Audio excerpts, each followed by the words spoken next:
तो हेलो दोस्तों, अभी हम लोग आए थे यहाँ पे। हमारा यहाँ पे बारिश हो रहा था बहुत तेज़, तो उसके वजह से इसमें ना पूरा पानी भर गया था। वीडियो दिखा ढंग से, क्या यहाँ पे लाइट दिखा।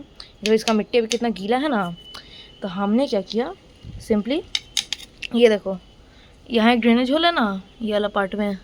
तो हमने यहाँ लाइट दिखा रहे, ये देखो यहाँ पे एक होल लिया ऐसे और यहाँ घुसेड़ दिया। देखो यहाँ से पानी आ रहा है ना। अभी देखो हम यहाँ पे एक जो छेद है छोटा सा, इसको अगर यहाँ से खोल दे तो देखो यहाँ से अब हल्का हल्का करके पानी आ जाएगा। देखो ऐसे करके आप अपना प्लांट्स को बचा सकते हो।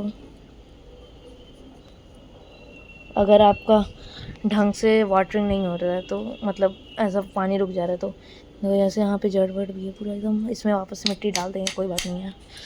तो दोस्तों आज की वीडियो में बस इतना ही। उम्मीद करते हैं आपको ये वीडियो अच्छा लगा होगा, हेल्पफुल लगा होगा। तो मेरे चैनल को सब्सक्राइब करें, लाइक करें, कमेंट करें। Bye bye.